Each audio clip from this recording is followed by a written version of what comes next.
Racikan Berita 1. Ini sebenarnya perseteruan antara rakyat dan raja ini. Iya, betul.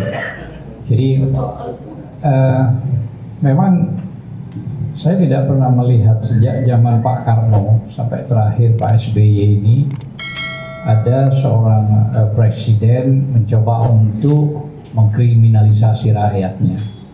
Padahal dalam konteks Undang-Undang Dasar pasal 1 ayat 2, negara itu ada karena daulat rakyat. Maka rakyat itu adalah pemilik negeri ini. Bukan siapa-siapa, pemilik negeri ini adalah rakyat gitu loh. Maka wajar dalam Undang-Undang Dasar 1945 pasal 1 ayat 2 itu siapapun ya harus didengar apa yang dikatakan rakyat. Kalau tidak ada rakyat, negara itu tidak muncul, gitu loh ya. Nah, jadi konteksnya rakyat karena bersimpati kepada seorang presiden, karena presiden dipilih oleh rakyat, maka rakyat punya hak dong untuk ingin tanya, gitu loh. Yang menyangkut salah satunya sekarang yang ribut soal ijazah. Lah apa salahnya rakyat itu bertanya, gitu loh. Padahal diatur di Undang-Undang Keterbukaan Publik, ya pasal per pasal dijelaskan gitu ya. Bagi pejabat negara atau pejabat publik itu wajib untuk ya kan menjelaskan identitas dirinya. Walaupun dia ada melalui proses KPU, mulai KPUD sampai provinsi sampai pusat. Namun CV-nya katanya Mas Roy Suryo sudah tidak ditemukan lagi. Nggak ada. Lah padahal kalau kita ngecek dari Pak Karno sampai terakhir Pak SBY jelas ada ya. Loh ini kok yang satu nggak ada, apa persoalannya gitu loh ya. Nah ini kan juga dipertanyakan oleh publik secara luas gitu loh ya. Karena publik ini ingin tahu ya. Sampai saya pernah mendatangi KPK soal OCCRP. Saya merasa jangan dong presiden kita dituduh korupsi nomor 2 sedunia terbesar. Jangan. Saya juga marah. Makanya saya minta ke KPK untuk dipanggil, diperiksa dan publikasikan. Kalau ternyata publikasinya tidak ada, tidak benar, maka jalur yang paling tepat adalah mengumpulkan lawyer yang internasional untuk mensomasi Den Haag itu. Nah, tujuan mensomasi itu mengklirkan nama seorang presiden. Ya, mantan lah paling tidak begitu. Tapi kalau itu tidak dilakukan, kan bingung juga saya gitu loh ya. Sehingga dunia internasional maupun rakyat itu bertanya-tanya gitu ya. Apalagi soal beratnya ya untuk memberitahukan soal ijazah, kok berat sekali. Harus huru hara yang luar biasa. Semua media turun tangan kan begitu. Seluruh media, medsos semua turun tangan. Mau nyiapkan lawyer, adu argumen. Maksud saya kenapa harus ini terjadi gitu. Yang paling tepat menurut saya itu Pak Presiden kumpulin aja media, kumpulin ahli forensik, telematika, ahli IT di satu tempat, mau di Hotel Borobudur di mana, dari pihak pemerintah, dari pihak independen. Ini loh ijazah saya, ini loh skripsi saya, ini loh waktu dokumen saya KKN, ini dokumentasi saya, ini dosen-dosen yang pernah ngajar saya. Ini dosen pembimbing saya walaupun pernah meninggal sempat ada dokumentasi. Terakhir wisuda waktu saya nunduk misalnya di ini. Artinya itu bagian dari dokumentasi. Biarkan saja para ahli-ahli itu baik pemerintah maupun pihak swasta itu independen mempelajari secara fair. Setelah terbukti ternyata itu bagus, benar, asli, peringatkan, hei Bang Roy, hei Sianipar, Kurnia, Fadila, aku kasih waktu ya 3 hari untuk minta maaf. Kalau tidak, aku lanjutkan prosesnya. Tapi kalau ada kebenaran terbukti asli, gitu loh maksudnya. Nah ini kan enak gitu loh maksud saya. Begini ini terbuka gitu loh. Rakyat senang gitu loh ya. Dan saya kira kalau itu benar-benar full asli, Mas Suryo, Mas Yanifa, Dr. Tifa, Mbak Kurnia, Fadila, Bang Egy dan semua. Saya kira nggak ada masalah tuh suwon kok. Main silaturahim, kira-kira begitu kan?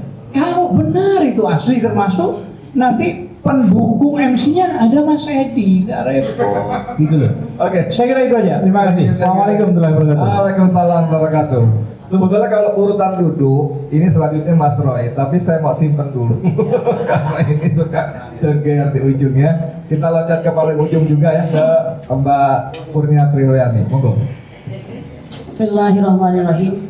Assalamualaikum warahmatullahi wabarakatuh. Ayahanda kami yang kami cintai, para jenderal purnawirawan yang luar biasa, yaitu Bapak Slamet Prabowo, masih ada di situ ya? Prabowo Slamet Subianto, ini mengingatkan dengan presiden kita hari ini ya. Kemudian Bapak Farul Rozi yang makin hari makin tampan nampaknya ya. Ada Bapak yang selalu ada dalam perjuangan, Bang Said Didu. Kemudian ada Pak Nur Sam juga ya, yang menjadi inisiator dari acara ini. Kemudian ada kakak saya juga yang senantiasa mendampingi kami dalam perjuangan ini, luar biasa, bolak-balik Jakarta Bandung, yaitu Bang Rizal Fadilah. Dia komandan kami pada saat kami di Jogja dan Solo ya. Nah, kemudian tentu saja civil society yang lainnya yang mohon maaf tidak saya sebutkan satu persatu, serta para pengacara ya. Dan satu lagi nih, bapak kami yang juga sangat saya kagumi dari muda, Bapak Sri Bintang Pamungkas. Ini beliau ini inspirasi begitu ya bagi kita.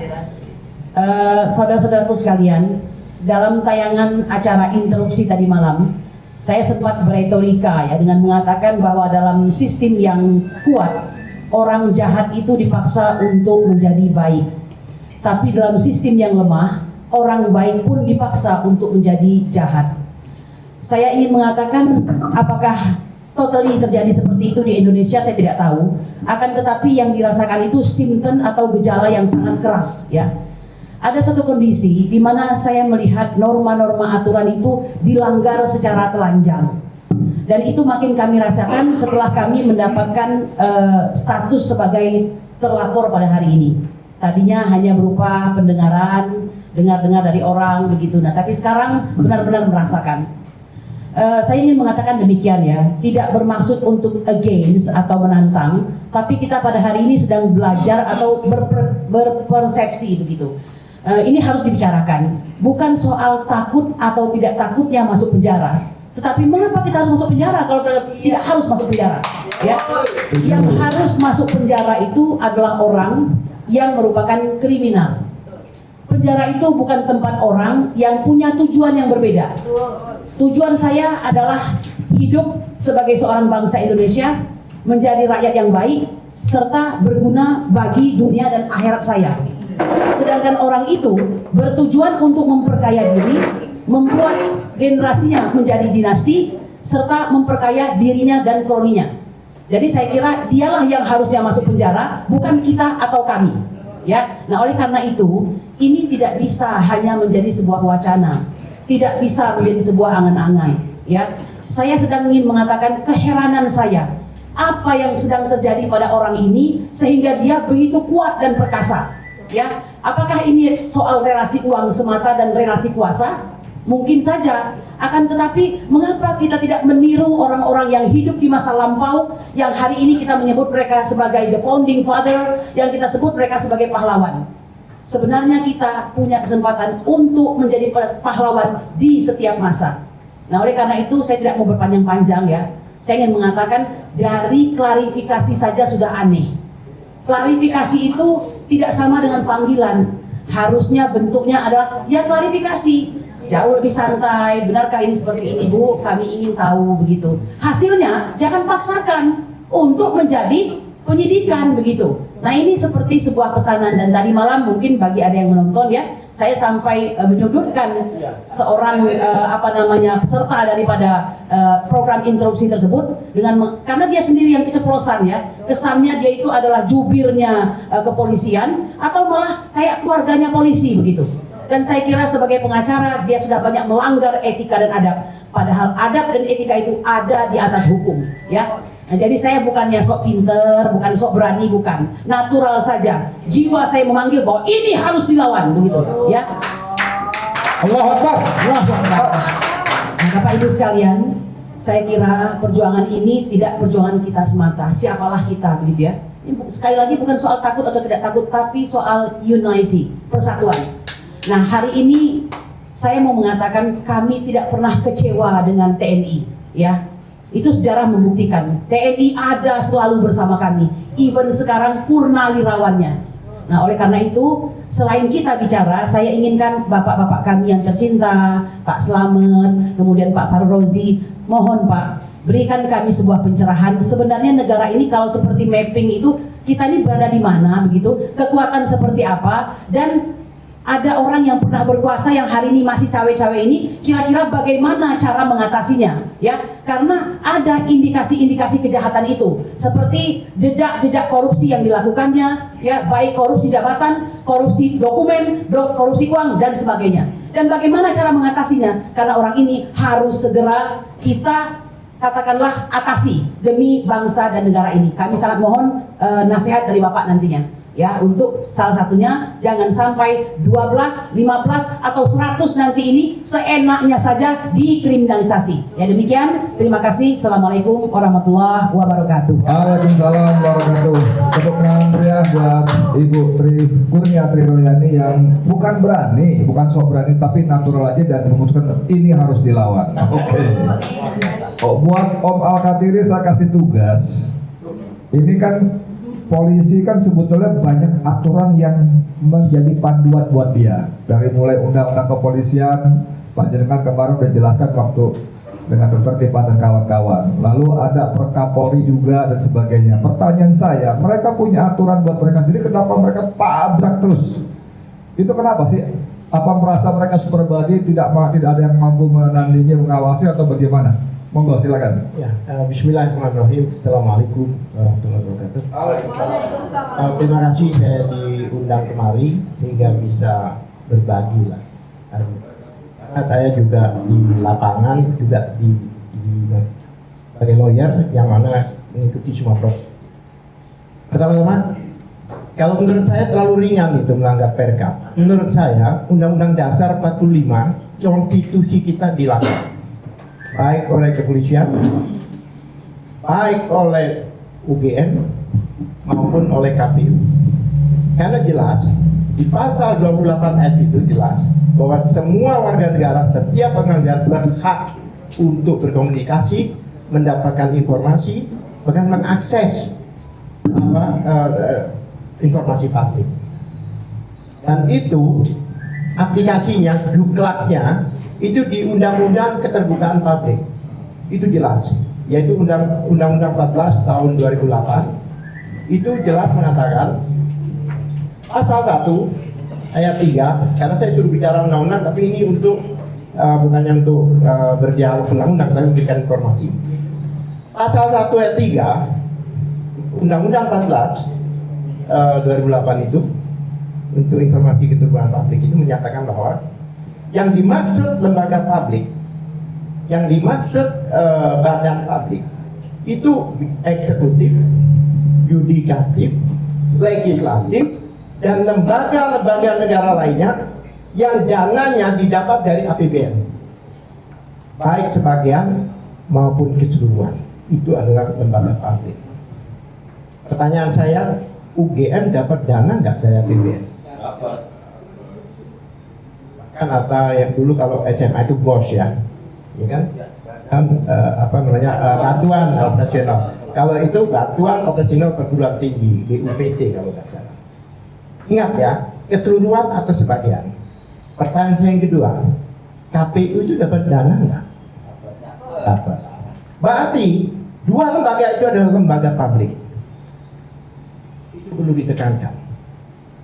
Oleh sebab itu, di pasal 2 di undang-undang itu sendiri menyatakan bahwa yang dimaksud badan publik, informasi publik, dokumen publik adalah dokumen terbuka yang dapat diakses oleh siapapun juga.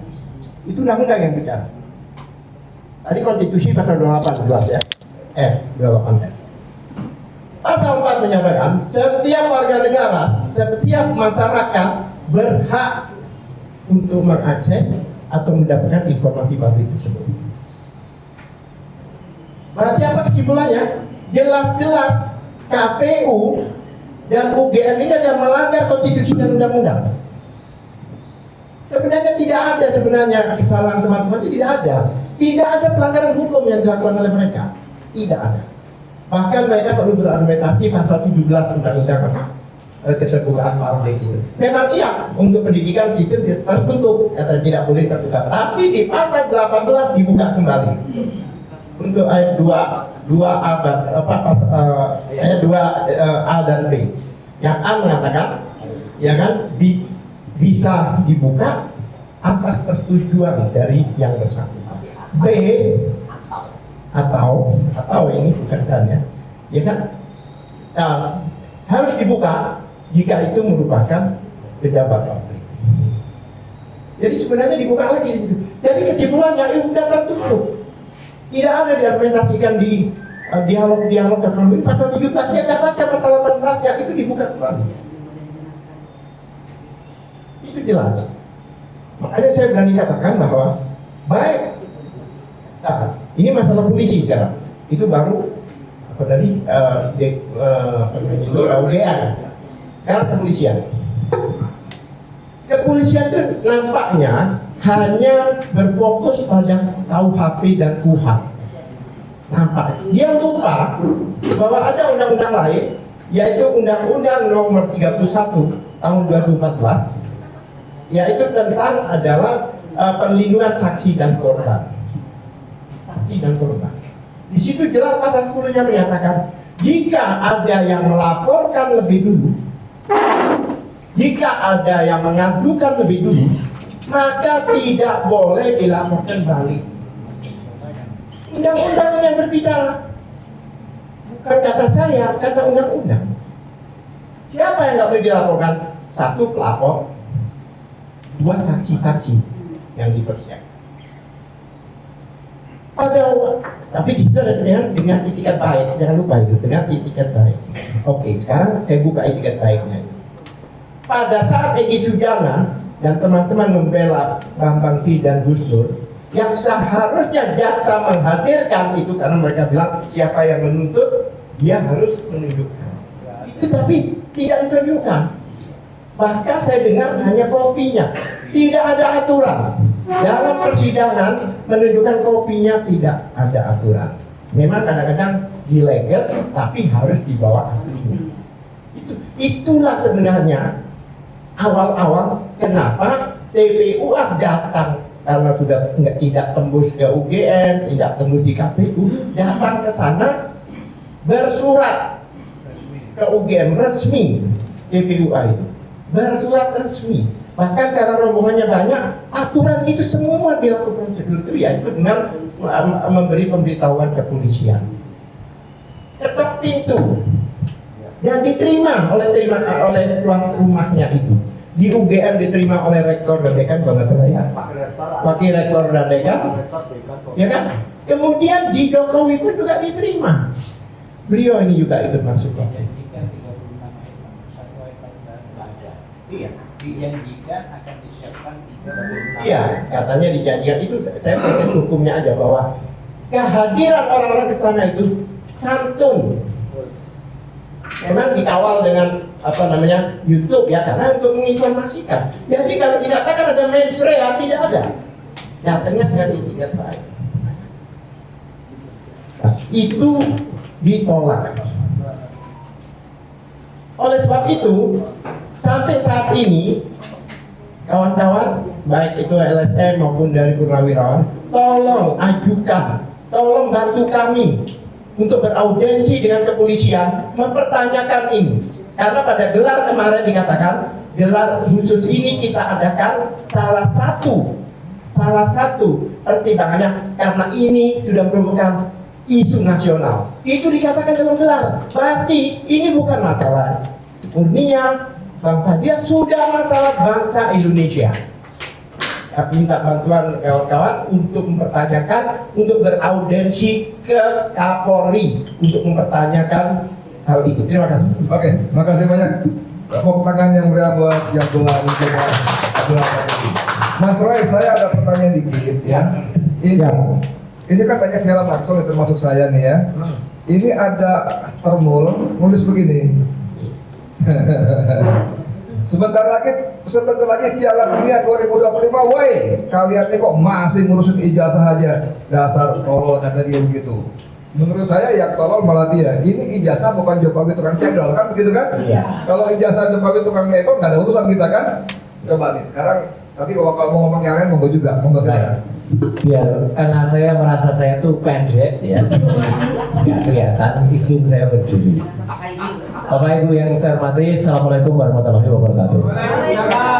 Ada dua hal penting sebelum saya jawab pertanyaan mungkin sebagian masyarakat yang mempertanyakan kenapa kok kita semua itu masih mempersoalkan ijazah. Ya. Yang pertama yang ingin saya sampaikan, ini jelas-jelas ada subjektivitas, jelas-jelas ada ketidakadilan yang sedang berlaku di negeri ini.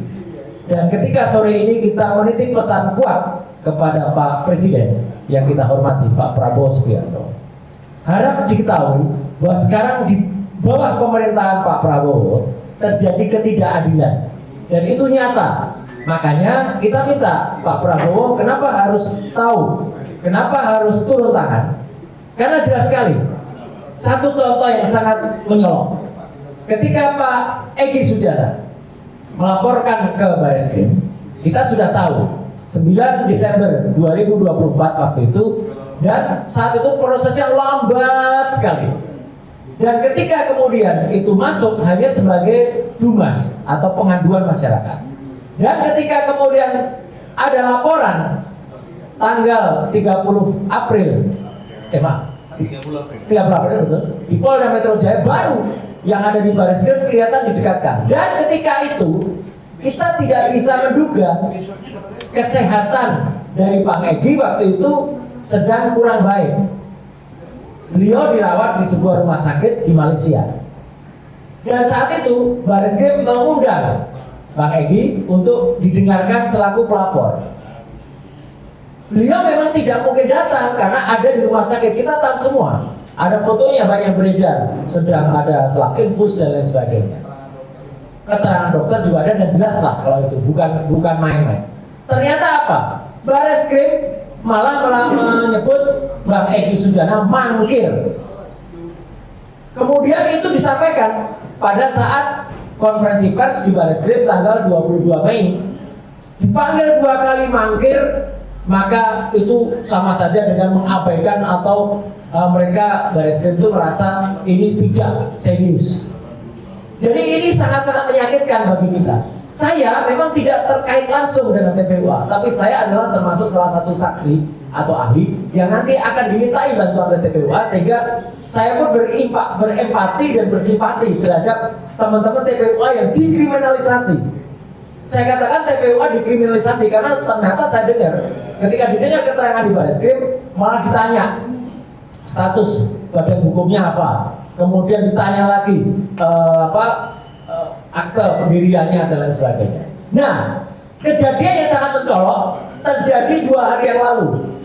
Ketika ada seseorang bernama Joko Widodo yang waktu itu juga sama-sama dengan Bang Egy, dia sudah melapor di Polda Metro Jaya. Tapi ketika melapor tanggal 30 April itu langsung terbit yang namanya LP, langsung terbit yang namanya surat perintah penyelidikan.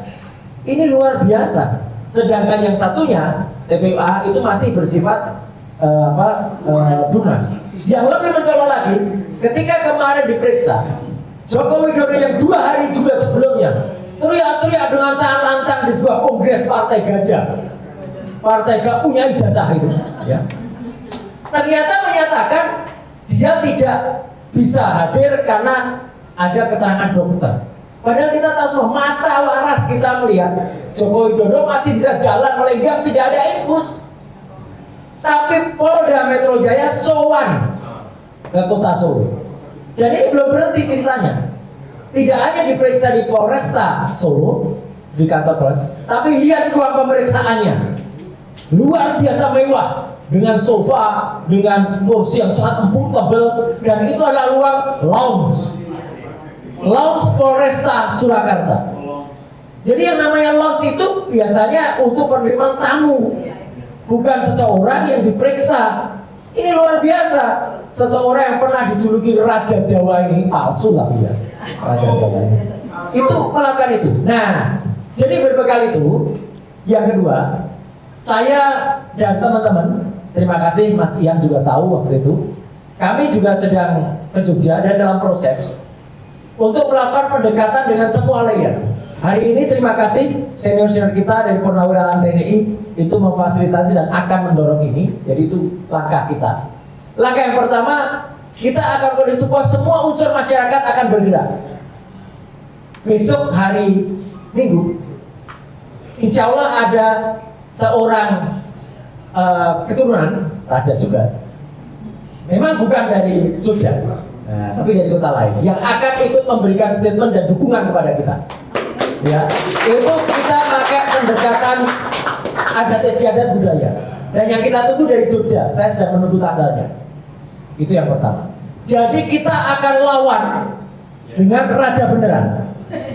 Ya, Raja Jawa yang wajahnya bentol-bentol seperti ini. Itu harus kita lawan dengan yang benar. Ya.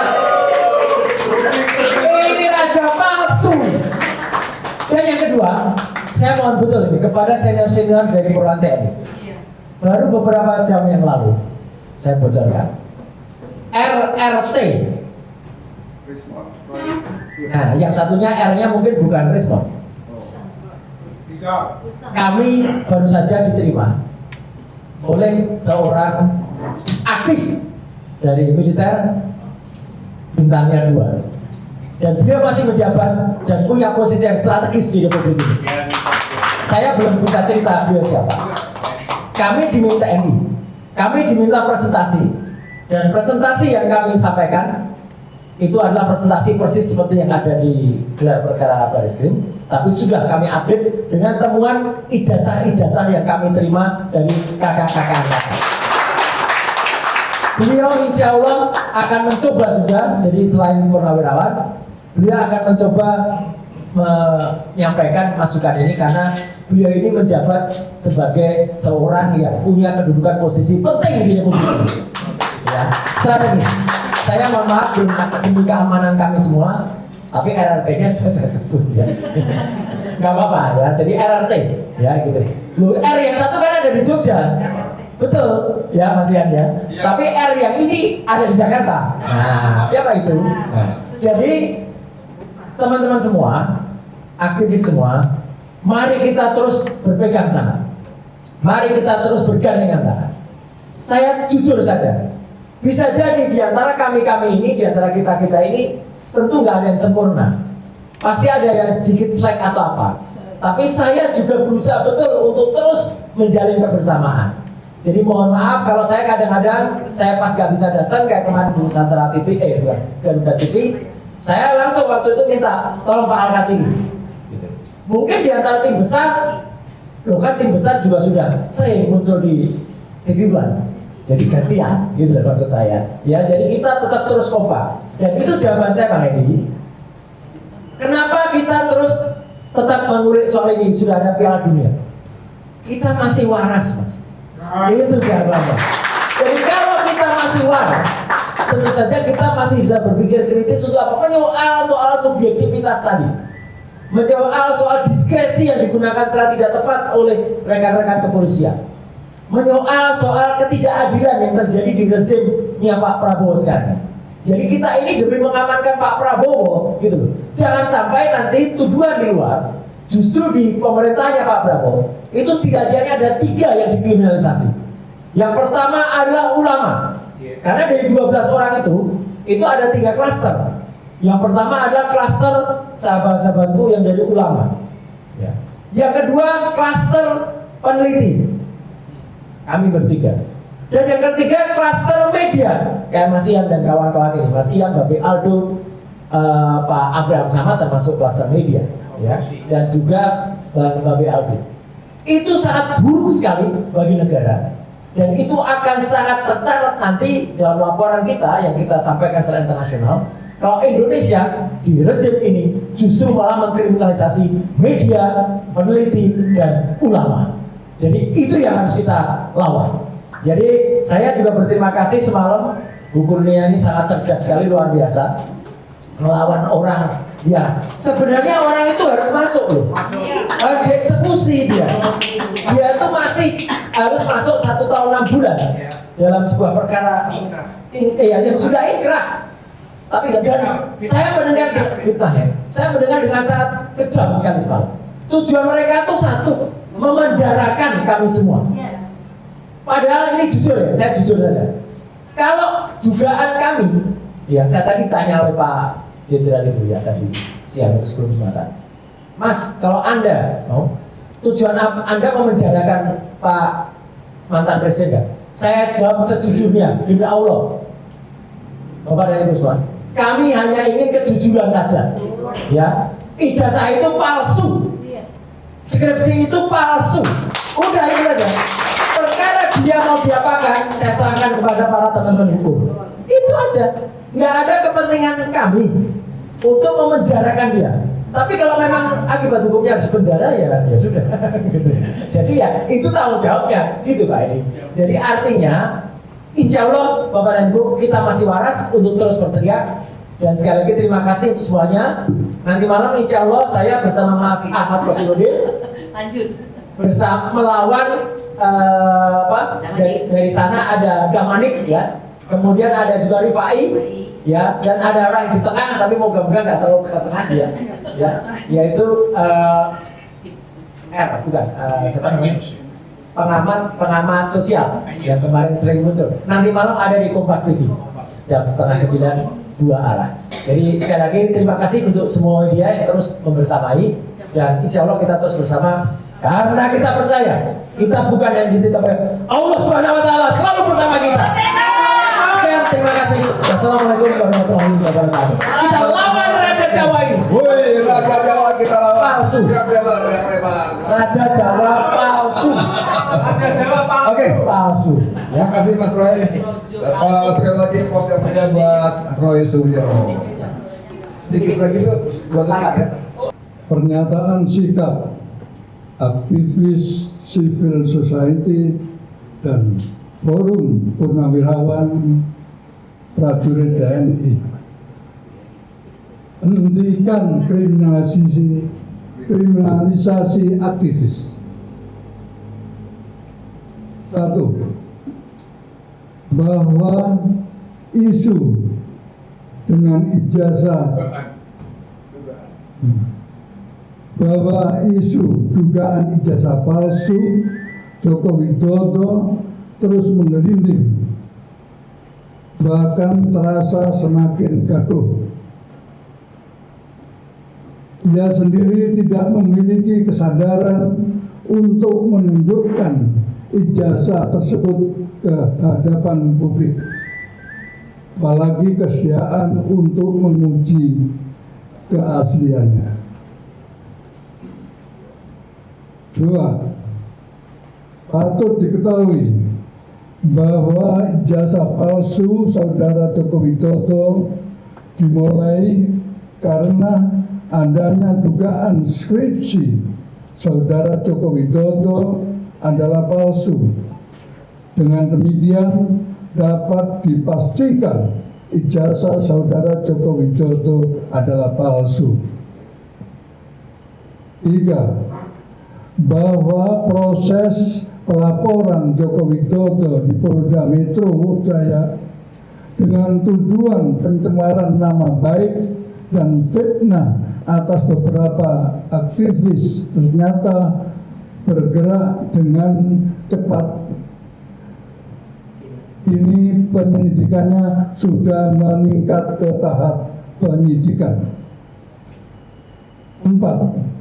Bahwa proses penyidikan di Polda Metro Jaya tersebut dapat dikualifikasi sebagai kriminalisasi, mengingat di samping belum terbukti asli atau palsunya ijazah Joko Widodo, juga para aktivis itu sama sekali bukan pelaku kejahatan. 5. Bahwa kriminalisasi terhadap 12 aktivis yang dikualifikasikan sebagai terlapor dinilai berlebihan dan tidak memiliki sandaran hukum yang kuat. Proteksi dan pemihakan aparat kepolisian atas Joko Widodo tidak dapat diterima dan tidak mencerminkan rasa keadilan masyarakat.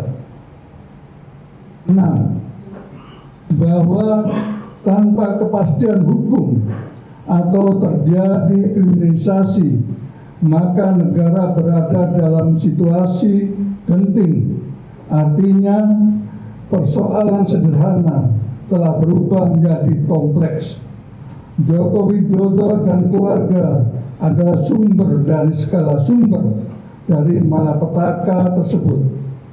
Atas dasar hal-hal tersebut, kami komunitas civil society dan forum relawan prajurit TNI dengan ini mengatakan hal-hal sebagai berikut. Pertama, mendukung penuh perjuangan para aktivis dalam mencari keadilan.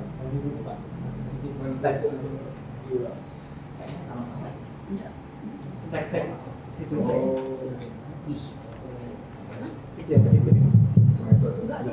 Tes.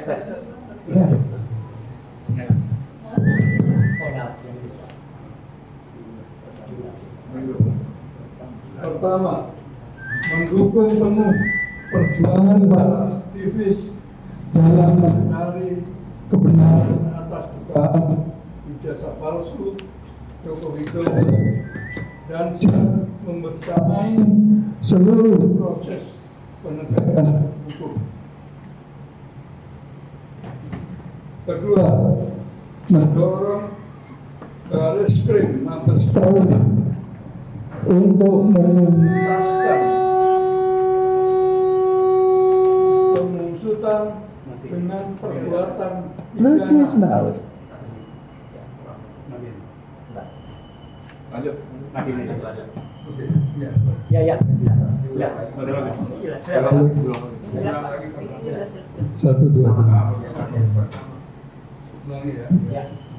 Pertama, mendukung penuh perjuangan para aktivis dalam mencari kebenaran atas dugaan ijazah palsu Joko Widodo dan siap membersamai seluruh proses penegakan hukum. Kedua, mendorong Barreskrim Mabes Polri untuk menuntaskan pengusutan dugaan perbuatan pidana pemalsuan atau penggunaan dokumen palsu oleh Joko Widodo atau pihak lain yang terlibat. Ketiga, mengecam dan melawan tindakan kriminalisasi yang dilakukan oleh aparat penegak hukum di Polda Metro Jaya atas para aktivis yang sedang berjuang untuk menegakkan kebenaran, kejujuran, dan keadilan. Keempat, menjadikan pengusutan status ijazah Joko Widodo sebagai hal yang serius dan utama mengingat dampak sosial dan politik akibat secara curang Joko Widodo telah menggunakan ijazah palsu tersebut.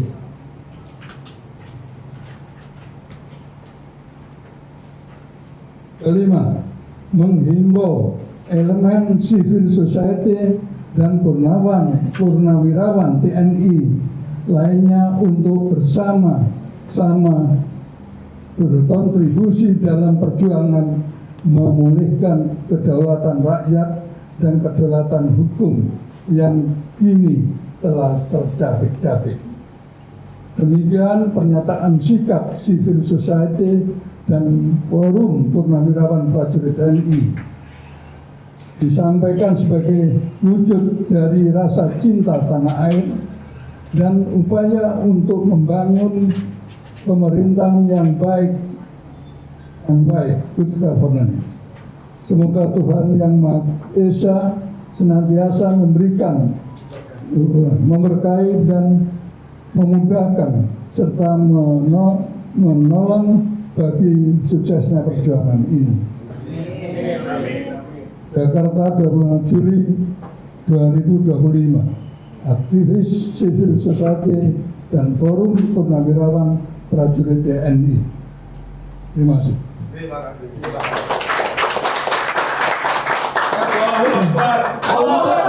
Untuk tetap di tempat, Pak, Bapak Ibu, untuk tetap di tempat karena kita langsung